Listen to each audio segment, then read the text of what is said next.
کسی طور پر مجبور نہیں کرنے کا کسی بھی صورت اس کے پاس یہ طاقت کہ وہ بھارت کو مجبور کرے کہ بھائی چونکہ تم نے یہ ٹریٹی کی تھی اور میں اس میں فیسیلیٹیٹر تھا تو تمہیں اس کو ماننا ہی ماننا ہے اگر تمہارے پاس ویلڈ آنسر نہیں. یہ رول ورلڈ بینک ادا نہیں کر سکتا.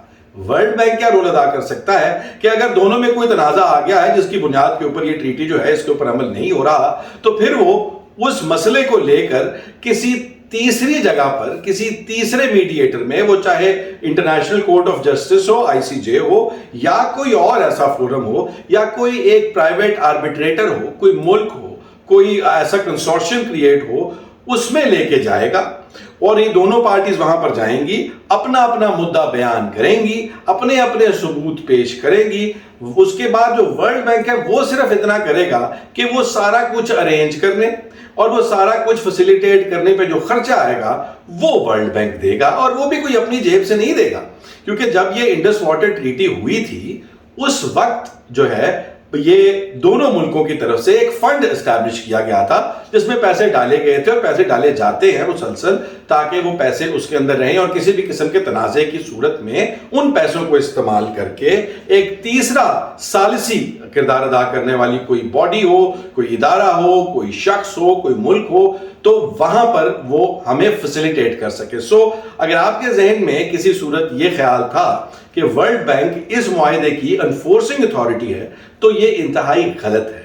ورلڈ بینک بھارت کو مجبور نہیں کر سکتا, جس کی وجہ سے یہ بات سمجھ میں آنے کے بعد یہ پینڈوراز باکس کھل جاتا ہے. کیونکہ اگر کہانی یہ ہے کہ جو اس کے درمیان ورلڈ بینک کا رول ہے وہ فیسیلیٹیٹر کا ہے, انفورسر کا نہیں ہے, تو اس کا تو مطلب یہ ہوا کہ بھارت اس کہانی کو کافی لمبا گھسیٹ سکتا ہے اور پاکستان کو تنگ کرنے کے لیے استعمال کر سکتا ہے. یہی وجہ ہے کہ پاکستان نے اس کو ایکٹ آف وار ڈکلیئر کیا ہے. مگر بات اگر لمبی ہوگی اس کے اوپر, پہلے جیسے باقی چیزوں کے حوالے سے میں پہلے آپ کو ڈیٹیل سے بتا چکا ہوں کہ پاکستان کا لائحہ عمل کیا ہے اور اس کے اندر چائنا کا رول کیا ہے اور اس کے بعد انٹرنیشنل کمیونٹی میں پریسیڈنٹس کے حوالے سے کیا بات چیت ہے, وہ ایک پوری کی پوری الگ کہانی ہے. دوسری طرف آ جاتے ہیں جو کہ میں آپ کو کہا تھا کہ وہ کون سی ایک ایلیمنٹ ہے جو کہ پاکستانیوں کو اس وقت جب ایک جنگ نے اور ایک جنگ میں فتح نے پاکستانیوں کو ایک دوسرے کے قریب لا کھڑا کیا ہے, وہاں پر وہ کون سا لوگ ہیں جو پاکستانیوں کو ایک دفعہ پھر کاٹنے کے اور ایک دوسرے سے جدا کرنے پر تلے ہوئے ہیں.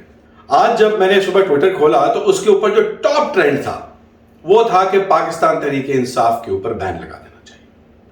اور وہ ٹرینڈ اب میں آپ کو بڑے لاجک سے سمجھاؤں گا کہ وہ ٹرینڈ پاکستان کی اسٹیبلشمنٹ نہیں چلوا سکتی. وہ ٹرینڈ صرف چلوا سکتے ہیں وہ لوگ جن کو ملک کے اندر اس ہمانگی سے خطرہ محسوس ہوتا ہے. کتنے شرم اور کتنے الارم کی بات ہے کہ پاکستان کے اندر ایک سیاسی پارٹی جس کا نام پاکستان مسلم لیگ نواز ہے, اس کو پاکستان کے اندر پاکستانیوں کے متحد ہونے سے خطرہ محسوس ہوتا ہے, جس کی وجہ سے انہوں نے یہ ٹرینڈ چلایا. کیونکہ ان کو یہ خوف طاری ہو گیا ہے کہ اگر سب اچھے کی رپورٹ آ گئی, اگر DGISPR نے یہ کہہ دیا کھڑے ہو کر کہ بھائی میں تمام سیاسی پارٹیوں کا وداؤٹ اینی ایکسیپشن, جس کا مطلب کلیئرلی تھا کہ PTI بھی جو ہے ان کا شکریہ ادا کرتا ہوں. آپ کو پچھلے بلاگز میں بتاتا رہا ہوں کس طرح پاکستان تحریک انصاف کے جو انٹرنیشنل لابینگ ایسٹس ہیں ان کے حوالے سے بھی ڈسکشن ہوئی, ان کو بھی استعمال کیا گیا. کس طرح پاکستان تحریک انصاف کی سوشل میڈیا فورس کو جو ہے پاکستان کے لیے پاکستان کی اس جنگ میں جو ہے ان لوگوں نے ایک بہترین کردار ادا کیا, جس کو DGISPR نے سراہا بھی اور وہ لگی بھی ہوئی ہیں میمز کہ ڈیجیٹل دہشت گرد سے 5th جنریشن واریئرز تک, فرنٹ لائن واریئرز تک. مگر وہ ساری باتیں بھلا کر لوگ عوام ایک بہتر ماحول پاکستان میں بنا ہوا تھا. مگر وہ چونکہ پاکستان مسلم لیگ نون کے سیاسی مفاد میں نہیں ہے, ان سے وہ 3 دن بھی برداشت نہیں ہوا اور they have started to drive this wedge among the people of Pakistan once again. انتہائی کمزور, انتہائی شرمناک اور انتہائی بزدلانہ یہ حرکت ہے. I would encourage Pakistan Muslim League Noon کہ وہ اپنے اس خوف سے باہر آ جائیں. عمران خان جو ہے وہ ابھی بھی جیل میں ہے. ٹھیک ہے علیمہ خان کی ملاقات ہو گئی ہے, ٹھیک ہے حالات قدرے بہتر ہوتے ہوئے دکھائی دے رہے ہیں, ٹھیک ہے کہ یہ بھی سننے میں آ رہا ہے کہ خان صاحب کی گفتگو اسٹیبلشمنٹ کے ساتھ آہستہ آہستہ کافی آگے ایڈوانس لیول پر پہنچ گئی ہے. مگر پھر بھی کرسی پر ابھی آپ بیٹھے ہیں اور اگر اگلے الیکشنز کا خوف ہے تو یہ خوف آپ کو اس دفعہ یہ کرسی لینے سے پہلے آنا چاہیے تھا. اب تو بہت دیر ہو گئی, تو ابھی کا مزہ لیں اور خدا کے لیے پاکستان کو پاکستان کے حال پہ چھوڑ دیں. اگر آپ کچھ سنوار نہیں سکتے تو بگاڑنے کی طرف مت جائیں. ویسے تو آج وزیر اعظم شہباز شریف نے ایک مجھے ذہن میں سے نکل گیا ہے کون سی جگہ پر ہمارے آرمی چیف اور ایئر چیف کے ساتھ جو ہے تقریر بھی کی اور بڑی ایک جوش اور ولولے کا مظاہرہ کرنے کی کوشش کی, کیونکہ جوش اور ولولہ ان کی طبیعت کا ساتھ نہیں دیتا. خیر, اور طبیعت کا ساتھ جہاں تک بات ہے تو نواز شریف کے اوپر انتہائی شدید جو تنقید چل رہی ہے کہ اس نے مودی کو یہ نہیں کہا, مودی کو گالیاں نہیں دیں, بھارت کے حوالے سے بات کوئی نہیں کی, انہوں نے بھی یہ نہیں کہا تو یہ بنیادی طور پر غدار ہے. اور اس کے بعد انہوں نے تو وہ تو چپ کر گیا سو کر گیا, کسی وجہ سے کر گیا, اس کے بارے میں بھی بات کرتے ہیں. لیکن جو ان کے چاہنے والے ہیں, میں عرفان صدیقی صاحب کے لیے چماٹ کا لفظ اس لیے استعمال نہیں کرنا چاہتا کیونکہ بزرگ انسان ہیں, انہوں نے کہا ہے کہ انہوں نے زبان کھولے بغیر بھارت کی جو دھرتی ہے وہ ہلا دی. اب یہ حرکتیں کر کے بلا وجہ آپ ان کو جو ہے ہمیں شرمندہ کرتے ہیں پوری دنیا میں. عاصمہ شیرازی صاحبہ بھی ان کی اس بات کو ڈیفینڈ کرتی رہیں, اور اس کے علاوہ باقی عظمہ بخاری صاحب بھی جو ہے صاحبہ جو ہے وہ بھی اسی حوالے سے میاں صاحب کو انتہائی ریڈیکولس لاجکس دے کے کرتے نہیں. چلیں ٹھیک ہے, میاں صاحب نے مودی کو کچھ بلا بھلا نہیں کہا جس طرح باقی لوگوں نے کہا, مگر آپ اگر اس کو کسی بھی جنگ کے اندر, کسی بھی کانفرنٹیشن کے اندر, ہر چیز کی ایک اپنی جگہ, ایک اپنی ویلیو, ایک اپنا یوز ہوتا ہے. اگر نواز شریف کے کوئی ڈپلومیٹک چینلز پرائیویٹ ہیں تو جب کبھی کوئی گل بات کرنے کی ضرورت ہوگی تب استعمال کر لیا جائے گا نواز شریف کو پاکستان کے حق میں. اب وہ ایک ٹھیک ہے, یہ میں ان کو ڈیفینڈ نہیں کر رہا, میں یہ کہہ رہا ہوں کہ چلو وہ بزدل آدمی ہے, اپنے تاجر یا اپنے تعلقات خراب نہ کرنے کے لیے نہیں بولا, فائن, لیکن وقت آنے پر اس کی یہ حرکت بھی جو ہے یہ پاکستان کے لیے استعمال ہو سکتی ہے اگر دیکھا جائے نا وائڈر سپیس. اور ان کی سب سے بڑی مدد یہ کی جا سکتی ہے کہ نون لیگ والے منہ بند کر کے بیٹھے رہیں. اور آخر میں جاتے جاتے وہ جو پاکستان اکیل نیٹ ورک ہے اس کی سمری آپ کو دے دیتا ہوں ڈیٹیل کے لیے. If you want to see it, میں اس کا لنک بھی اس کے نیچے جو ہے وہ پوسٹ کر دوں گا ڈسکرپشن کے اندر, آپ وہاں سے جا کے وہ والا بلاگ دیکھ سکتے ہیں. بنیادی طور کے اوپر کہانی اتنی ہے کہ پاکستان کے پاس ایریا AY-2000 ایویکس ہیں جن کی رینج جو ہے وہ بھارت کے کسی بھی ایویک ہوتا ہے ایئر بورن ارلی وارننگ جو ہے command and control system, AEWAC, ٹھیک ہے. اب وہ کیا کرتا ہے کہ اوپر ہوا میں سب سے اوپر ٹاپ پہ وہ چل رہا ہوتا ہے اور وہ پورے ایریے کو دیکھ سکتا ہے ٹو دا لاسٹ ڈیٹیل.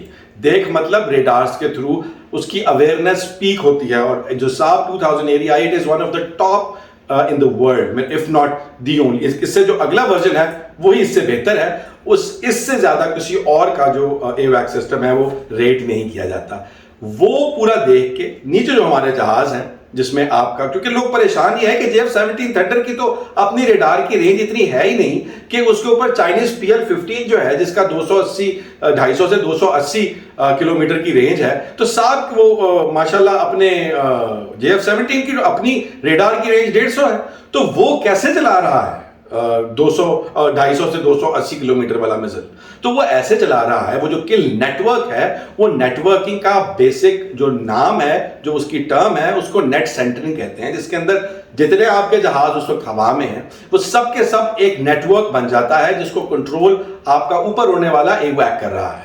اور وہ آپ کی پوری انفارمیشن آپ کے اس نیٹ سینٹرنگ سے آپ کے جہازوں کو ٹرانسفر کر رہا ہے, جس کا سب سے بڑا فائدہ یہ ہے کہ آپ کا کوئی جہاز اپنا ریڈار آن نہیں کر رہا, اور جب تک وہ ریڈار آن نہیں کر رہا تب تک وہ لاک ہی نہیں ہو سکتا, تب تک اس کی پوزیشن کا ہی پتہ نہیں لگ سکتا. پھر آپ ڈاگ فائٹ میں ہی لڑ سکتے ہیں, آپ اس کو بیونڈ ویژول رینج نہیں مار سکتے جب تک وہ خود فائر نہ کر دے اور اپنی لوکیشن کو جو ہے وہ ننگا نہ کر دے. لیکن ہمارے جہازوں کو اپنے ریڈارز آن کرنے کی ضرورت نہیں. وہ جو انویزیبل نیٹ ورک ہے وہ انویزیبل اس لیے ہے کیونکہ وہ ہمارے جہاز اپنے ریڈارز آن نہیں کرتے. ان کو وہ سارا ڈیٹا لاکنگ کا, ان کے پوزیشن کا دوسرے جہازوں کی SAP سے ٹرانسفر ہوتا ہے, اور اسی کی بیس پہ وہ ویپن لاک کر کے اور فائر کر دیتے ہیں بیونڈ ویژول رینج, یعنی کہ جہاں نظر بھی نہیں آ رہے ہوتے. اور اس کو ہم F&F ٹیکنالوجی بھی کہتے ہیں, فائر اینڈ فرگیٹ, یعنی کہ بم چلاؤ تے بھول جاؤ. اس کے بعد ਉਹਦੀ ਬੰਦ ਦੀ ਮਰਜ਼ੀ, وہ ایک ڈرامے کی بھی جگت ہے کہ گولی تے نہ لکھو تے وہ گولی گھر جا کے اسے بندے نو ਵੱਜਦੀ ਸੀ, تے جے بندہ گھر نہ ہوگا تے پੌੜੀਆਂ 'ਚ ہی بیٹھ جاندی سی. تو اس کا تقریباً وہی حال اس لیے ہے کیونکہ یہ ایک ایریے تک تو آپ کے اس گائیڈڈ سسٹم کے تھرو PL-15 جاتا ہے, مگر اس سے آگے اس کے اپنے ریڈارز آن ہو جاتے ہیں اور یہ عذاب بن جاتا ہے. اور عذاب بن کے خود ہی اس کے پیچھے لگ جاتا ہے. اور تیسری اس کی اہم بات یہ ہے کہ اس کو ڈائریکٹ ہٹ کی ضرورت نہیں, یہ امپیکٹ پہ نہیں پڑتا, یہ اس کی پروکسیمیٹی میں جا کے جیسے کوئی بم پھٹتا ہے, جس طرح شارٹ گن کے راؤنڈز پھیلتے ہیں, اس طرح سے اس کے اندر سے بارودی مواد نکلتا ہے, جس کا مطلب یہ ہے کہ اس کو ڈائریکٹلی بھی ہٹ کرنے کی ضرورت نہیں, پروکسیمیٹی میں بھی ہو کے یہ میجر ڈیمیج کر سکتا ہے. So that is it. باقی ڈیٹیلز اس کی اسپیسیفکیشنز کی آپ اس ولاگ میں دیکھ سکتے ہیں. کل ملتے ہیں انشاءاللہ اپڈیٹس کے ساتھ. خیال رکھیے گا. Take care. اللہ حافظ.